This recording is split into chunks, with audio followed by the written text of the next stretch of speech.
Eagles are truly magnificent birds of prey.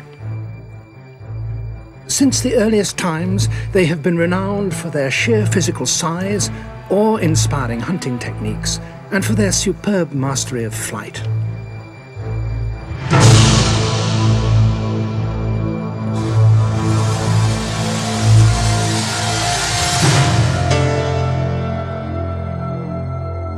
To witness the courtship tangle, the dalliance of eagles, is to understand why the ancients called them the kings of the air.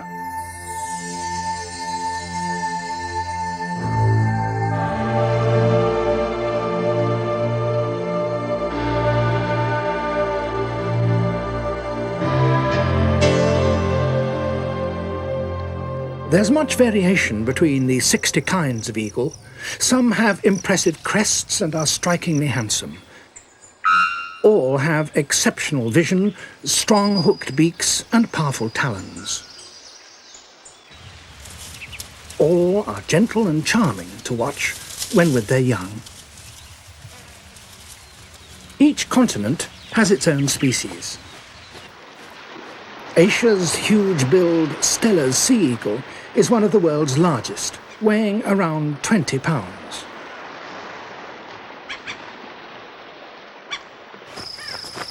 In contrast, the aptly named little eagle of Australasia weighs in at only 20 ounces. Over many centuries, the characteristic form of these regal birds has been a source of inspiration to men. Primitive cultures believed them to be gods.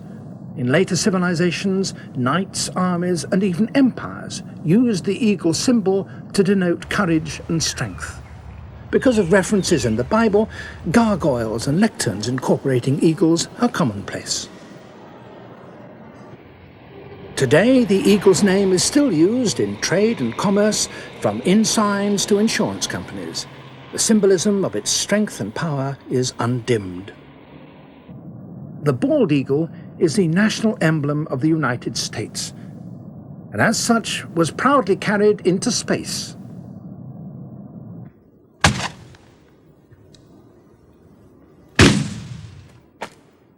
Paradoxically, few other creatures have experienced such savage persecution, and whole populations have been devastated. In the 1960s, Australian sheep farmers shot over 10,000 wedge-tailed eagles in 1 year. Ignorance and exaggeration of an eagle's powers, from taking domestic stock to taking human babies, led to unrestricted slaughter worldwide, and the killing still goes on. Endangered species are hunted in Southeast Asia. And a golden eagle dies from poisoning in the Scottish Highlands, an ignoble end for a king of the air. In the natural order of things, eagles have no regular enemies other than man. This is Alaska, North America, where around 4,000 bald eagles assemble each November.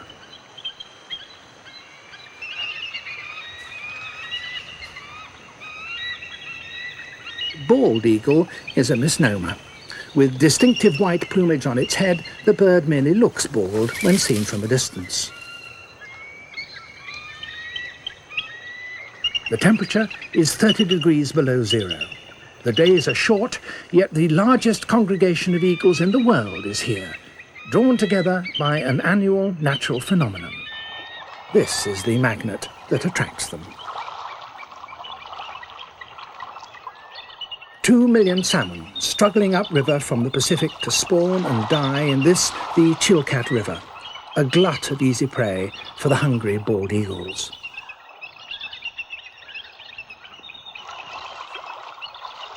In the past, it was thought that the birds took the salmon before they had spawned.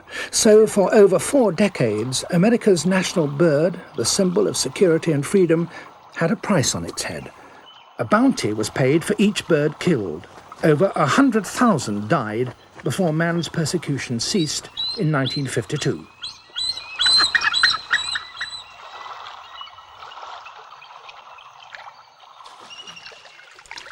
In fact, bald eagles have always ignored the strong, unspawned fish and prefer the easy prey, the dying and dead salmon.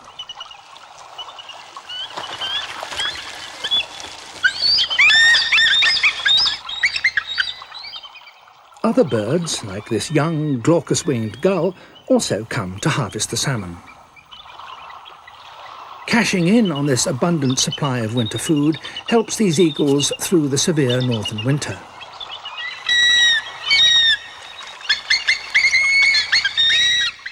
Taking carrion expends little energy. Stealing it takes even less. This bird is a juvenile. The common magpie, another Alaskan resident, gives some indication of the eagle's size.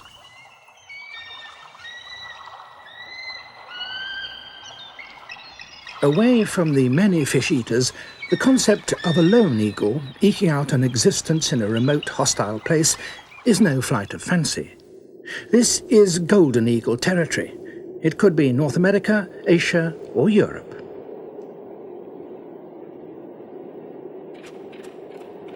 In winter white, the mountain creatures that are the eagle's prey are near invisible, making it safer for them when they seek food.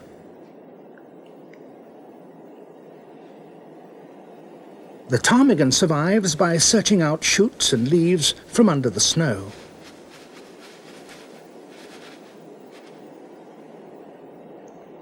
Mountain hares begin to breed from February onwards. These are courting.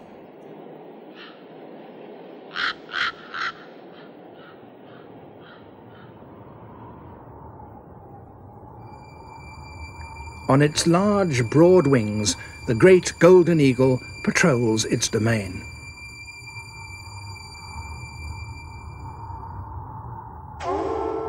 At play, over rocks with less snow, the hares are more vulnerable. If seen, there will be little chance of escape.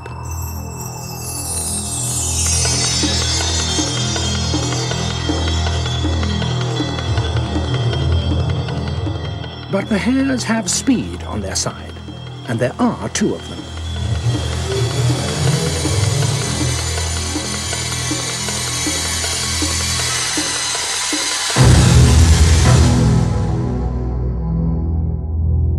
There were two.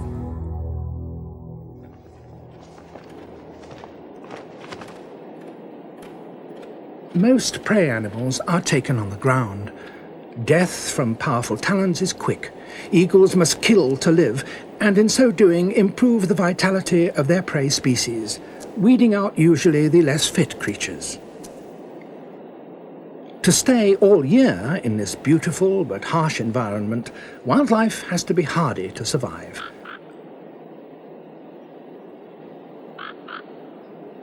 A large eagle can fast for days if need be.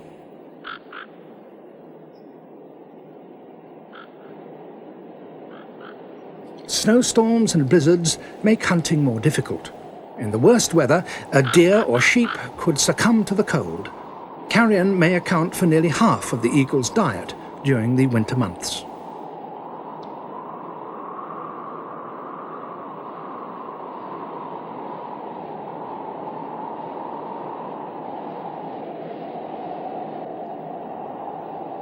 The breeding season for the golden eagle has started. The pair have refurbished the ancient eyrie, and the female is already sitting on eggs. She will sit tight through wind, snow, and rain.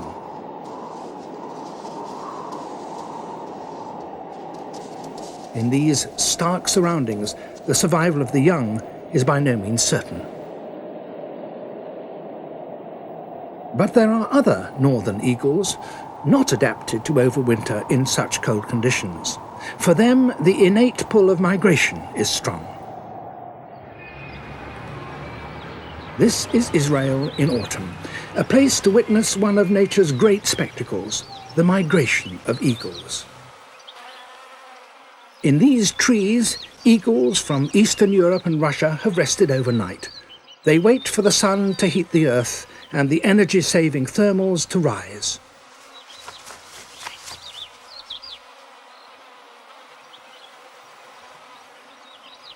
The eagles circle, keeping within the column of ascending air. Using the hot updrafts, they slowly gain height. On their huge wings, they rise to the top of one thermal and glide down and across to the bottom of the next. In this way, they travel from country to country, from one continent to another.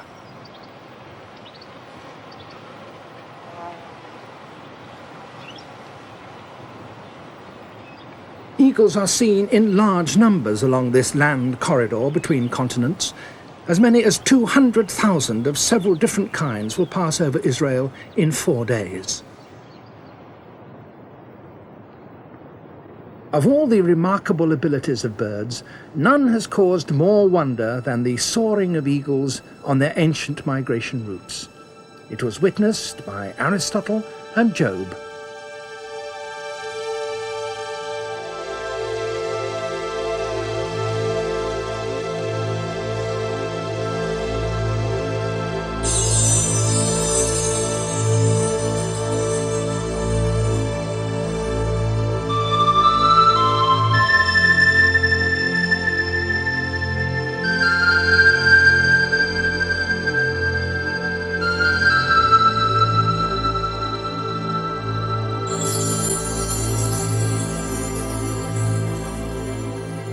Soaring looks effortless.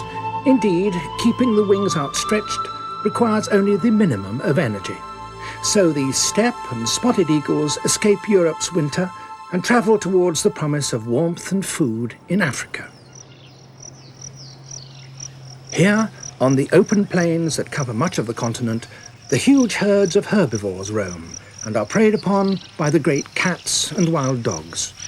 Here, too, there are more kinds of eagle than on any other continent.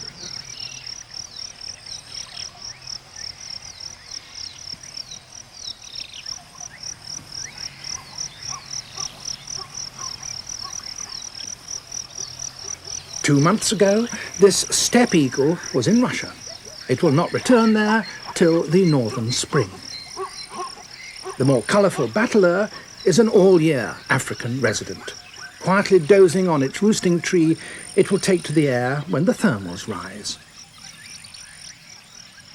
This immature martial eagle also waits to ride the thermals. But the resident tawny is waiting to scavenge. A pack of wild dogs has brought down a wildebeest. The innards and much of the meat have quickly disappeared.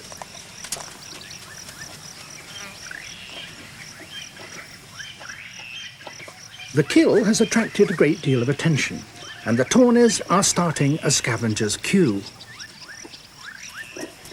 A silverback jackal slips in to wait his chance.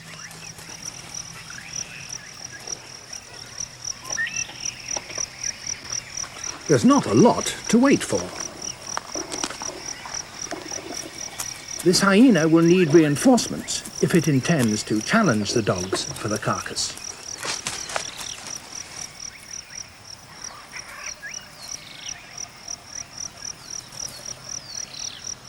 A hungry tawny has waited long enough and sneaks in to try and take a scrap or two.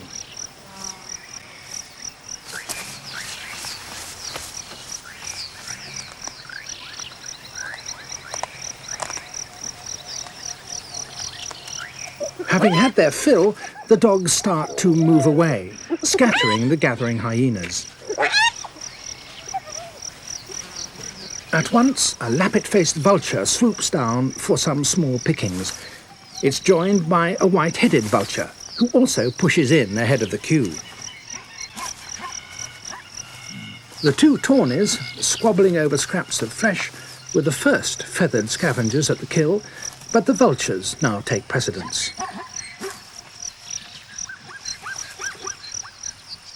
The queue lengthens as the hyenas take over the carcass.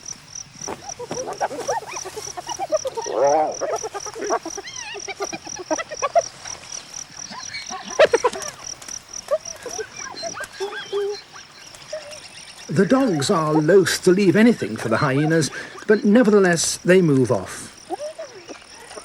When it comes to bone disposal, these are the experts. With their strong jaws and teeth, they can crunch even the largest bones.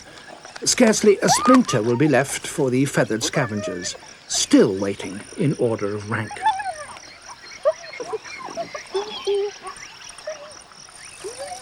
Hyenas rarely take over a carcass without getting a bite or two from the dogs on the rump.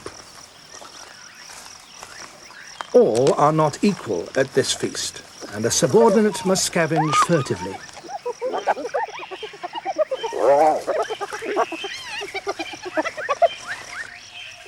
For a moment, the tawnies have their own picnic as bits of carcass get spread around and pulled apart by lappet-faced vultures. But not for long. Lappets are top of the pecking order. Africa's largest vultures, they have bare heads and necks. Feathers would become matted by carrion blood.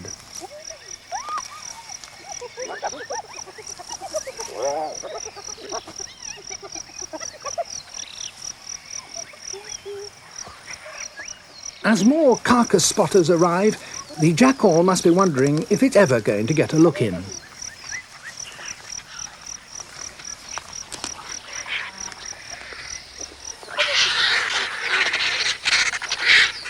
The vultures eat in their predetermined order, but the tawny gleans what it can. It's a matter of skin and bone.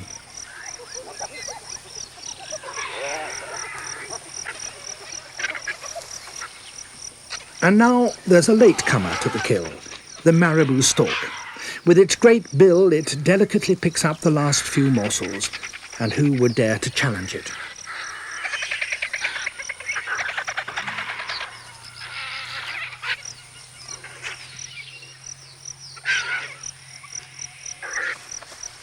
Another lappet arrives to drag off the hide, lying like a limp rag on the ground.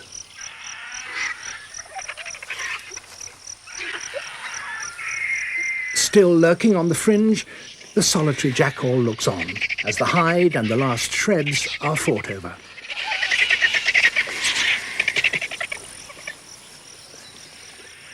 Minute morsels are still being gathered in this meticulous savannah cleanup.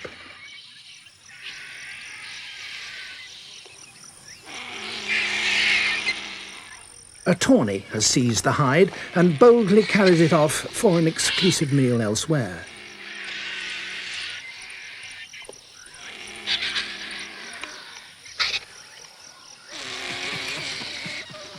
Such is the efficiency of the scavengers that less than 2 hours after the kill, only a bloodstain remains to mark where the wildebeest lay.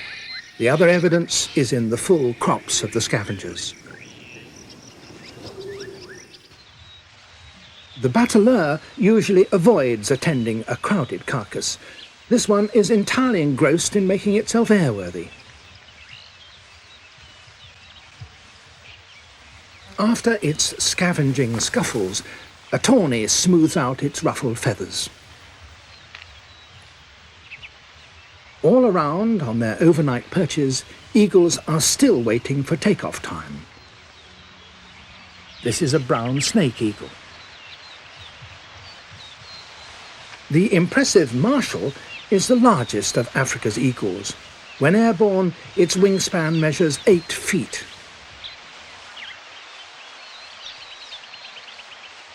On a rising thermal, a steppe eagle circles overhead and stimulates an eagle ascension.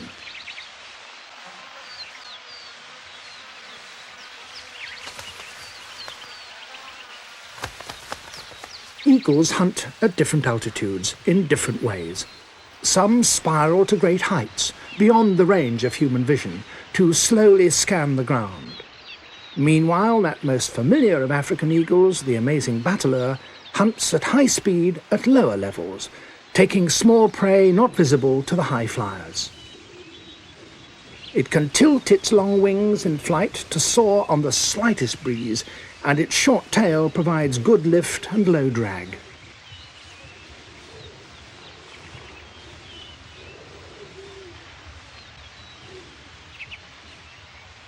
Its canting flight movements have been likened to those of a tightrope walker, hence the French name bateleur. Incredibly, bateleurs can travel 300 miles each day, quartering their home range.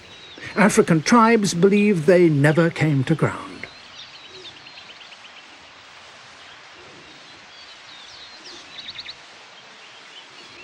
In the open grasslands, there's an abundance of snakes and lizards for the specialist eagles, but few natural high perches to hunt from. The brown snake eagle solves the problem by hanging in the air in the manner of a kestrel. It scans the ground intently and is able to detect the slightest movement. If no prey is visible, it moves on from one aerial perch to another.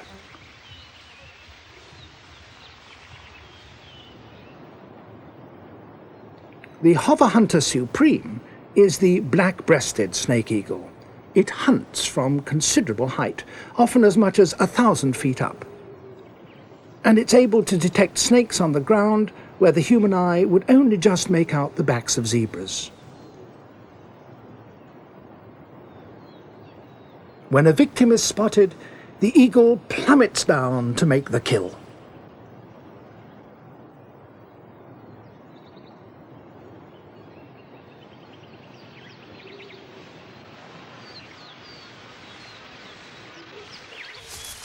Its 3-month-old chick is taking its jump flight exercises and is near to fledging.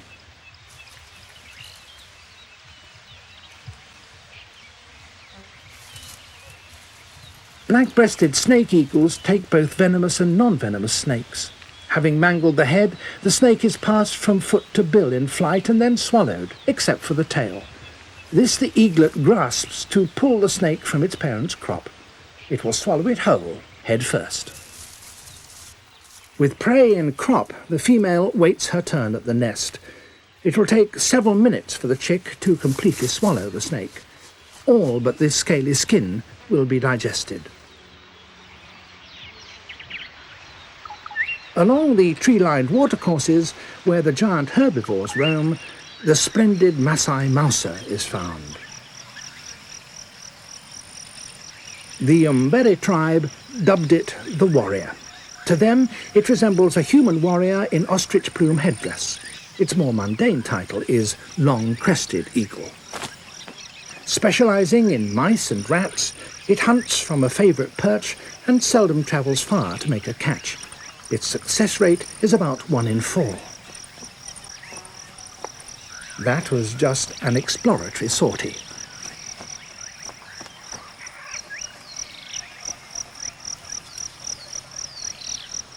A conspicuous bird, it's now a common sight on telegraph poles in cultivated areas where man's activities support large numbers of rodents.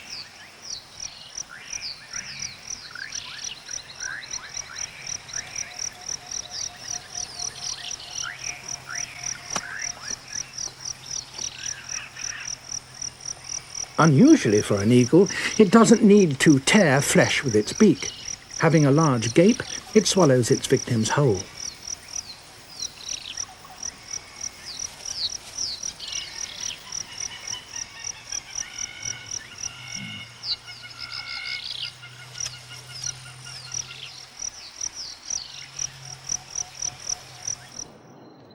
Out on the open plains, wild dog pups snooze in the sun and await the return of the adults from a kill. It will be several months before they're ready to join in the hunt. The adults may have journeyed as much as 10 miles.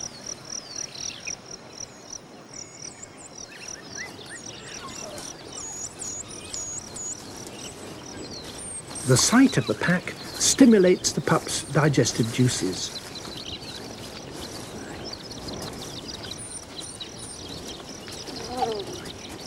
Fully gorged on wildebeest, the pack use their stomachs as carrying bags, a safe and effective means of transporting meat.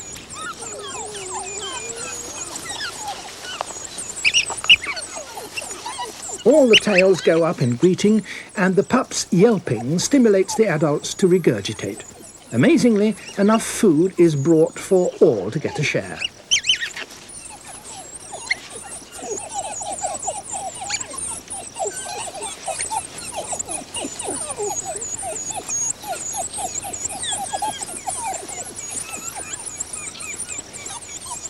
Even here, there are opportunists. Eagles are always on the lookout for a few leftovers.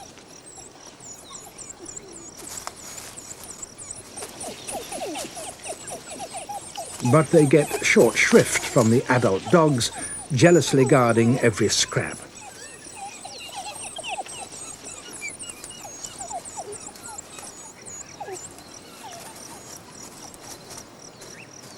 Once fed, the pups stalk over to investigate. But the tawny knows all the moves, and there's little risk from the dogs. It will not go far while there are scraps left in the grass. Such persistence has helped to make it the commonest eagle species in the world.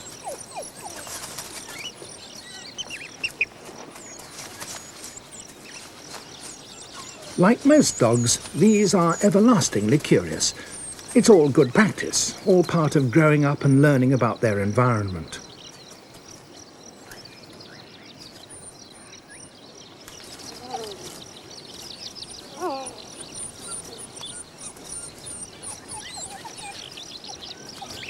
What a spoilsport he is, sitting up there.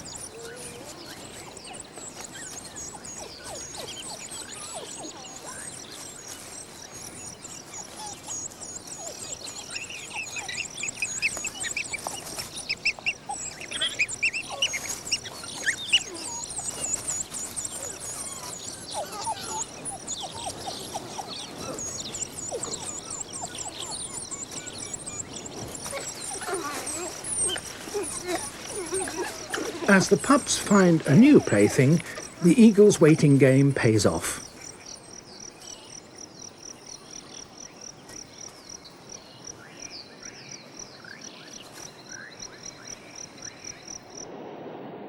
After a storm, the hovering and soaring hunters are grounded for a while, until the thermals rise again. These are the snake-catching short toes and scaly legs of the black-breasted snake eagle.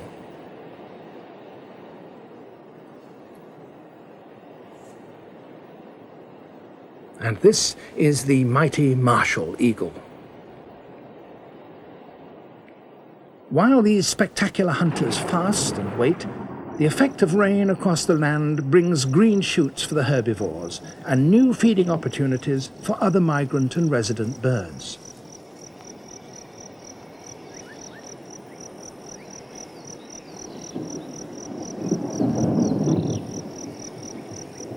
This red mound is normally impregnable.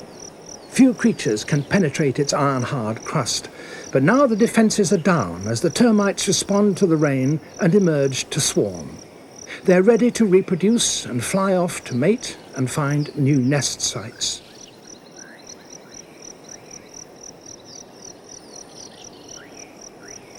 A bird like the rock thrush finds this temporary flush of food easy prey.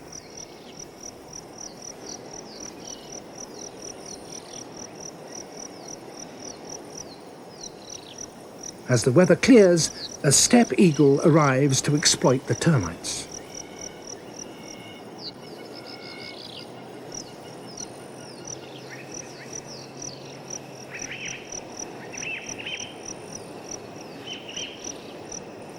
And, as always, a sharp-eyed tawny is first on the scene.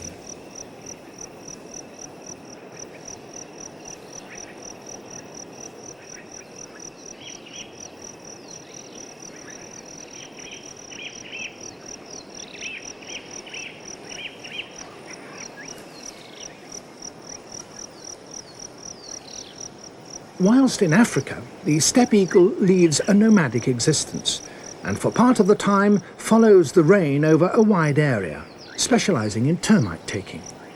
It too is a successful opportunist.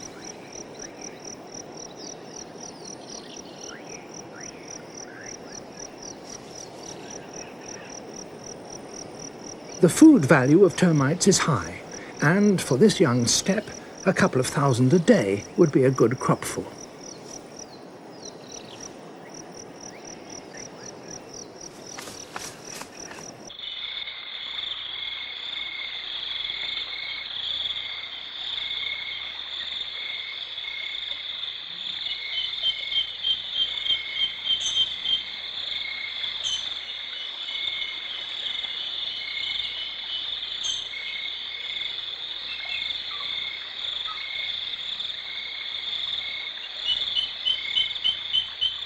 Lake Naivasha, Kenya.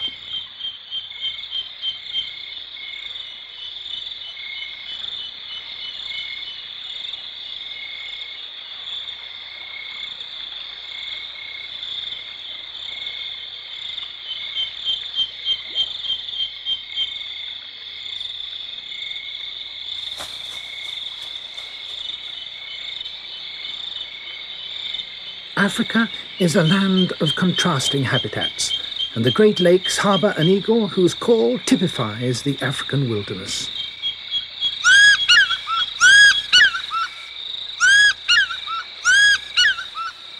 The fish eagle.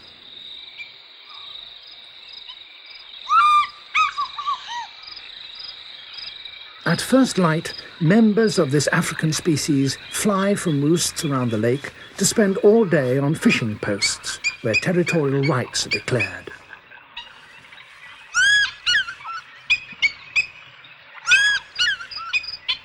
Pelicans and grebes come under scrutiny as the fish eagle gazes out at the water for hours on end. It makes a living not only by catching fish, but also by robbing others of their catch. Many pairs are perched around the lake. The larger female is on the right. Pelicans prey only on fish, and there are plenty of bass, catfish and tilapia here for them to scoop up. From its perch, the fish eagle can detect a fish several hundred yards away as it rises to the surface. Its spectacular aerial hunting manoeuvres occasionally disturb other water birds.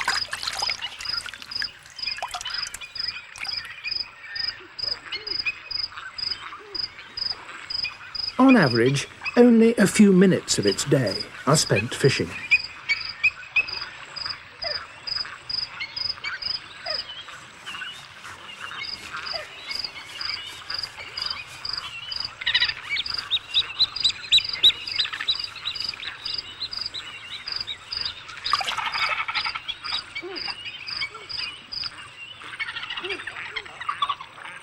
Occasionally, the fish eagle will take grebes or young cormorants, but it can't lift prey much over 4.5 pounds.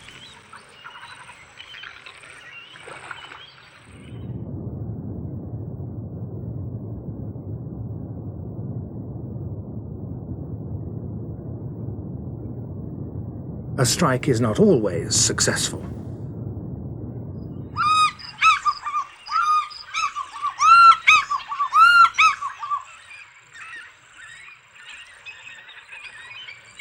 After a fishing foray, an eagle lazes lethargically on its perch, watching the lake, preening or basking in the hot sun, often spread-eagled.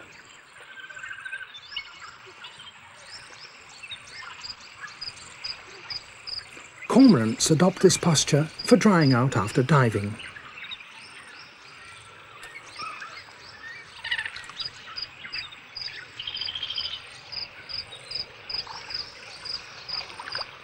The pied kingfisher is looking for small fish. After a day of doing little, the sight of other avian fishers getting a bite or two is enough to turn the fish eagle into a winged pirate.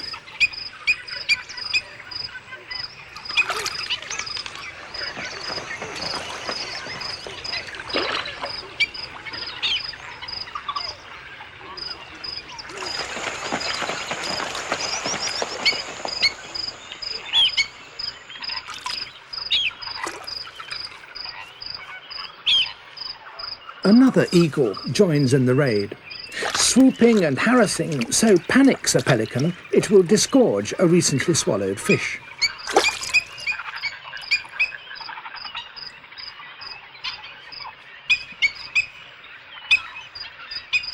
And the thief turns to collect the spoil. The fish eagle, a master of daylight robbery. Beyond the hills and mountains of the east, over 3,000 miles away, lies the west coast of Africa. In humid riverine forest of mangroves and palm trees, an even more unusual eagle is found. It shares its habitat with other shy residents. A Senegal firefinch, a blue-billed manakin,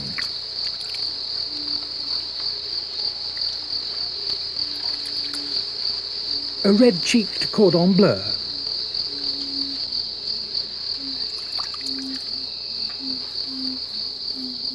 and a large monitor lizard.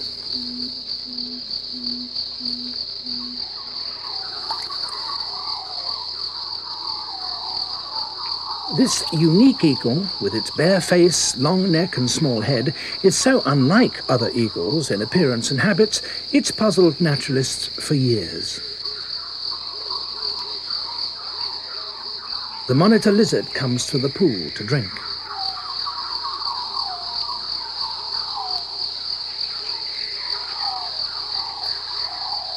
But the eagle comes to drink and bathe. It's washing away sticky sap from feet and feathers.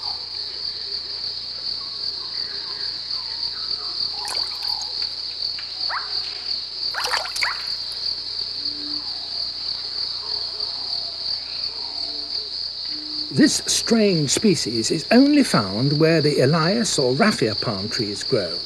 It hunts for its food high up amongst the fronds.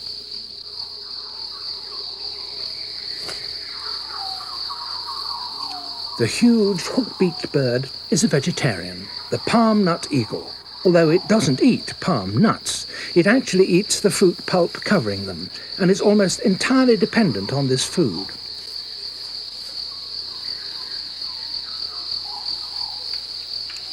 The squirrel, confidently feeding alongside, knows it has nothing to fear from this non-prey-eating bird of prey.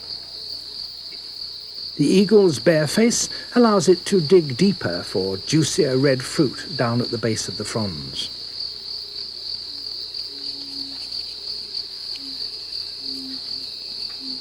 Perhaps long ago its fish-eating ancestors idly picked at and acquired a taste for fallen oil palm nuts. Then, moving further inland, came to depend on them. Eagles have evolved for the many habitats the earth affords, and away from Africa, rather special eagles are found in the rainforests of South America.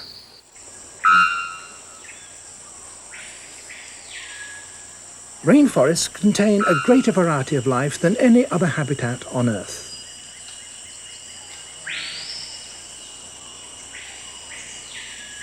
Birds, such as tropical doves, need move only a short distance for food because without seasonal constraints, fruits and seeds ripen throughout the year in the consistently damp, warm climate.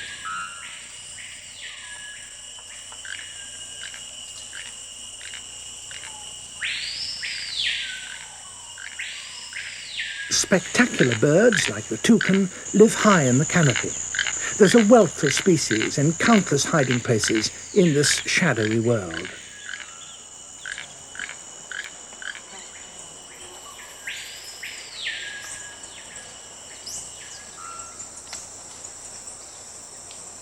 The vast forest still holds many secrets, plants not yet named by man, and creatures with little-known life histories.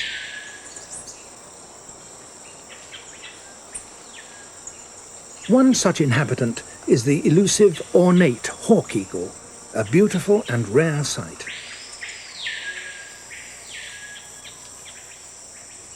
With its piercing orange eye, it watches for a victim, perhaps a parrot or a macaw.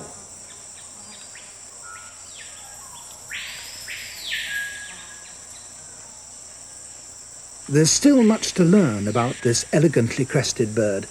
Its breeding habits remain a mystery.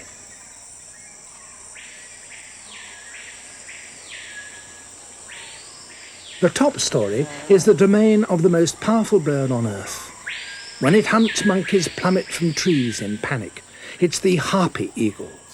It's nesting in the fork of a giant silk cotton tree, nearly twice the height of Westminster Abbey. Only one chick is raised. This one is 3 months old. Hanging upside down with wings outstretched, the male plucks green sprigs. These are placed in the nest before incubation and when the chick is half grown.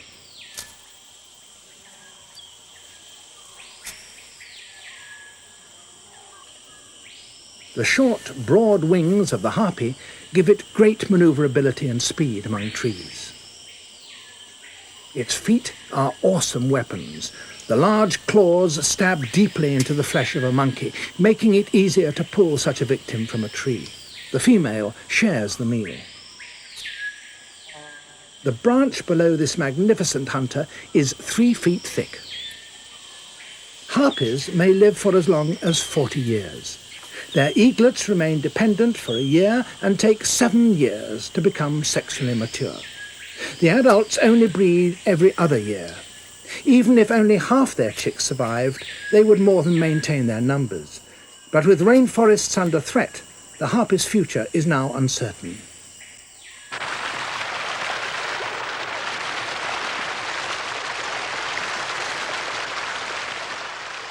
Time is also running out for a close relative of the harpy that lives in Southeast Asia. Less than 300 birds remain. The spectacular Philippine eagle has been described as the air's noblest flyer. Here it is in slow motion.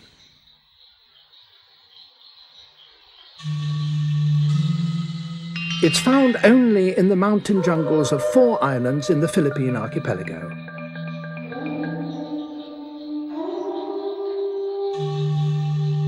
Also in slow motion, an eaglet exercises in preparation for its first flight. The colugo, a primitive gliding mammal, is the favourite prey of the Philippine eagle.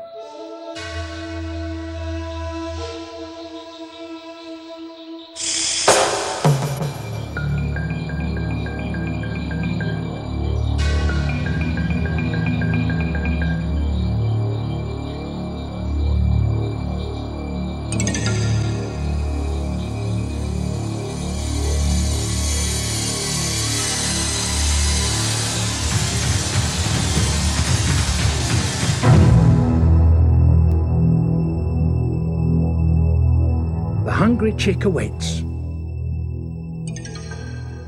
With its prey in its talons, the eagle flies on with barely a pause in its glide.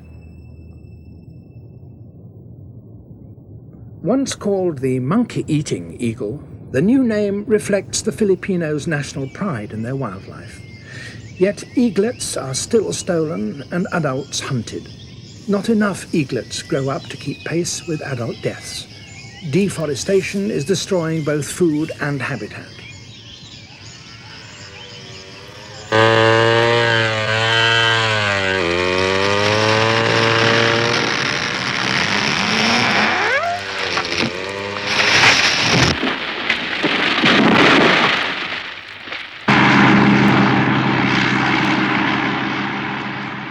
Half the world's rainforests have already gone, and destruction continues at an alarming rate.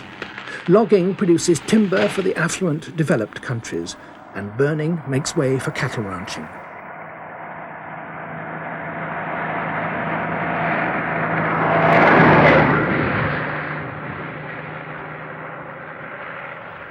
And gone with the logging, the rare and little-known forest eagles, unique creatures destroyed even before their lives have been properly studied. Conversely, it's the open land in Scotland, the hunting ground of the golden eagle, that is under threat.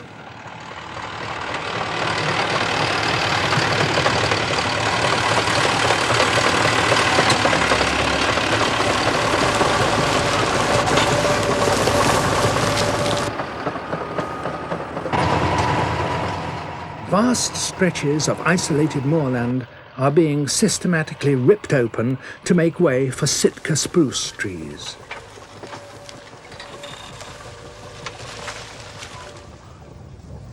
Sheep walks disappear. That means no carrion for the eagles to take in winter. In the southwest highlands, extensive conifer planting has transformed more than 1/3 of eagle habitat. As the plantations grow, its prey of open country, the grouse and hare, go too.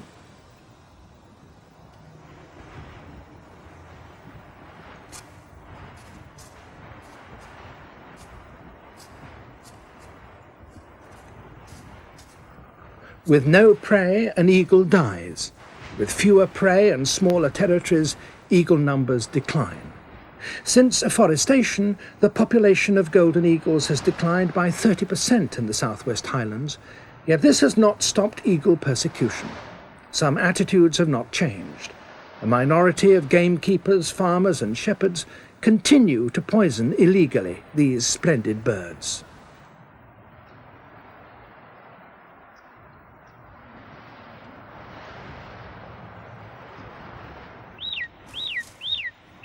The inborn behaviour of eagle chicks is often the major cause of death in the nest. One chick is 2 days older than the other. It's stronger and heavier than its nestmate and pecks and savagely attacks the younger in an attempt to kill it. Younger chicks usually die.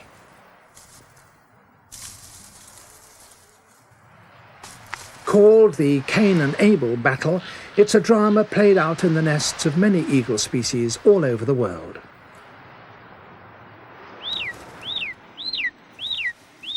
The parent bird, bringing in a plucked ptarmigan, ignores the fighting. Some scientists regard the Cain and Abel conflict as nature's attempt to match brood size to that year's food supply. However, a parent bird will always feed the stronger, pushier chick and may neglect the weaker one, which then dies of starvation. If it survives the first 2 weeks, it may live to fledge, but few do.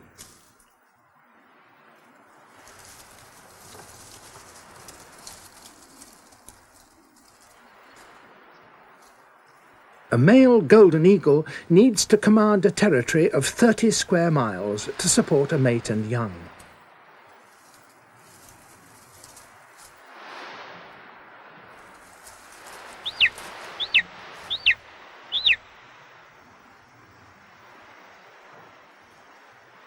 The firstborn has pushed to the front of the nest. Its wide gape and strong pecking ensure that it's fed every time.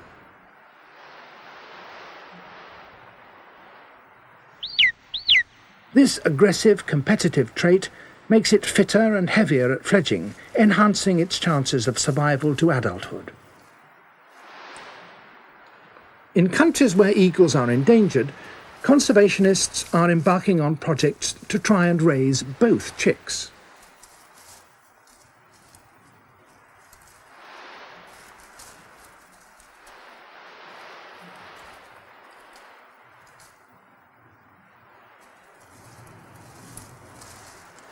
When brooding the chicks, this enormous, powerful, noble bird carefully curls her deadly talons so as not to hurt either chick.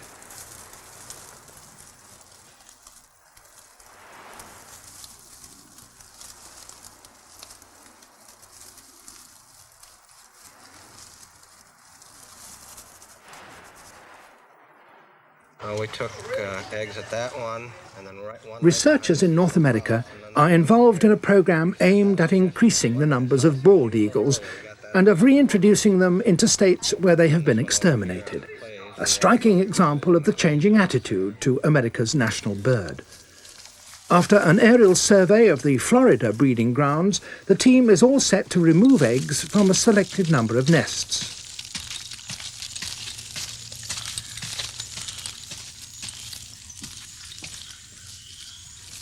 To reach nests in pine and cypress trees 100 feet up requires real climbing skill. Nests may be 7 feet across with considerable overhang. This is just the first stage of a meticulously planned operation.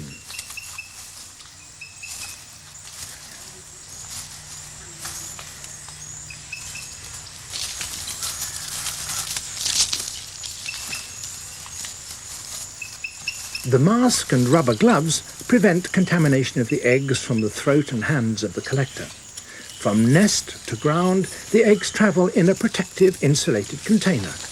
They'll be incubated 1,000 miles away in Oklahoma. The breeding pairs whose eggs are taken will relay, and the young will fledge only a little later than the young of eagles not subjected to this treatment. So the program doesn't affect the population of eagles in these successful breeding grounds. All right, eggs coming down, Alan. Okay.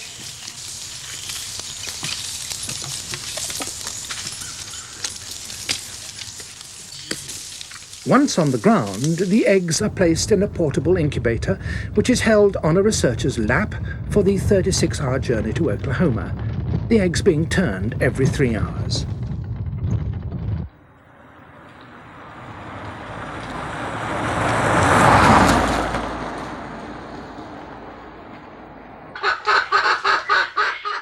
the research centre, specially bred broody hens act as natural incubators. The eggs are carefully transferred to the nesting box. The towel over the eggs retains the heat when the hen is off the nest.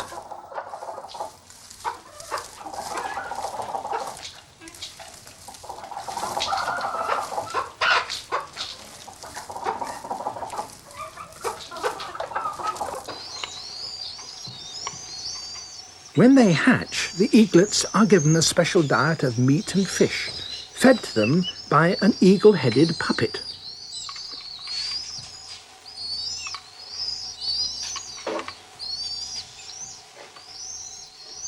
The operator looks through a one-way mirror. This prevents the eaglets becoming imprinted on human beings and tamed. By now, the parent eagles back in Florida have unwittingly produced a second brood. Because of the eaglet's inborn instinct to fight another chick, they're reared in separate nest bowls.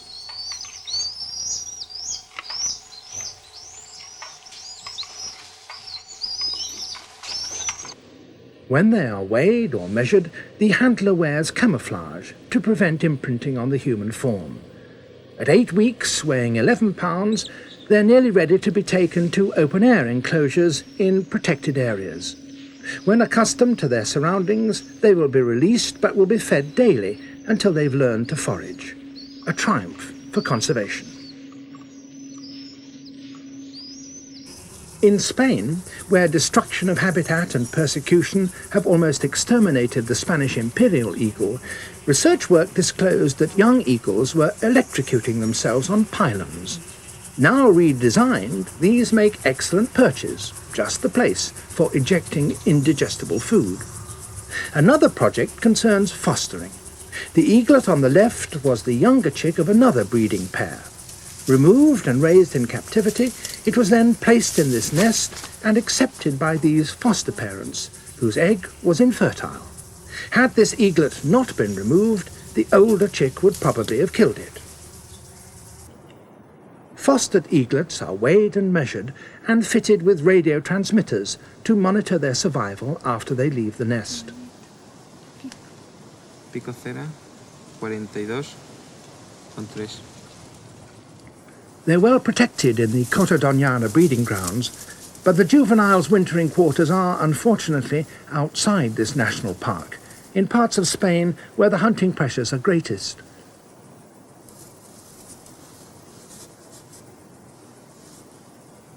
Breeding projects to increase numbers, whether it's the Spanish imperial eagle or the American bald eagle, are dependent on there being a suitable habitat available, unthreatened by man.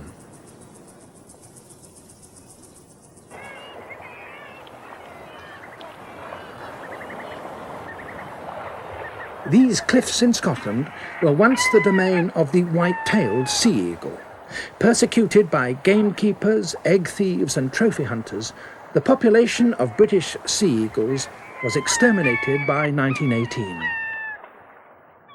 This old faded photograph, taken in 1912, shows the last surviving eagle, an albino, before it was shot 6 years later.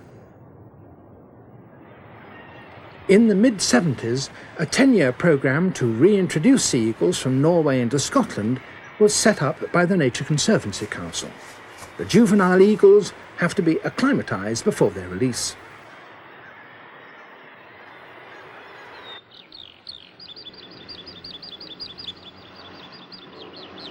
The coasts of Scotland, the species' old habitat, have plentiful food and many nesting sites. Over the years, a total of 82 birds have been released. As eagles take 7 years to mature sexually, the process of re-establishment is long. Wardens monitor their progress.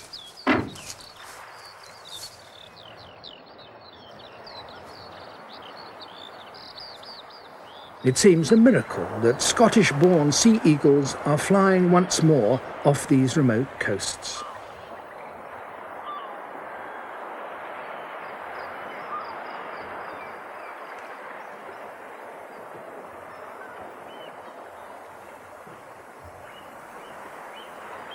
And it's encouraging that in secret locations, on cliffs or trees, these fine birds of prey are breeding successfully. The threat from poisoned carcasses and egg collectors is, however, always present. The Royal Society for the Protection of Birds keeps guard over the nest sites, and that, combined with controlled viewing by the public, is helping to protect birds of prey.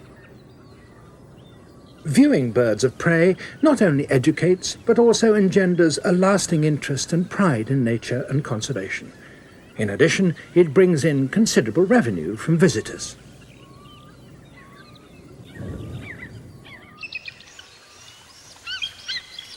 The white-tailed sea eagle's cousin, the bald eagle, has already become a sizable tourist attraction. Extinct in many states, America's national bird could have died out, living on only as a symbol. But past mistakes are being corrected. The long-lived poisons that entered the soil and the food chain, harming the bird's breeding behavior, have now been outlawed. A healthy eagle population is an indicator of a healthier environment.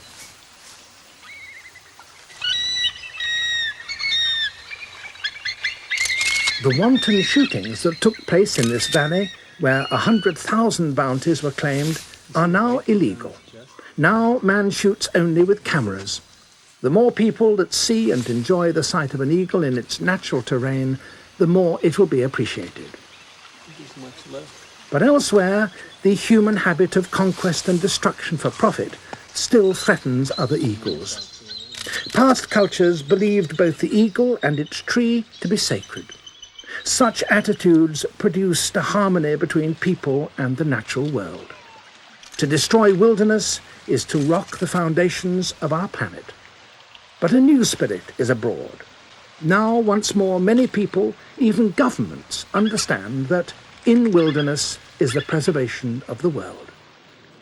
A king of the air, like other creatures, is dependent on man for the preservation of its home. The eagle's future is in our hands.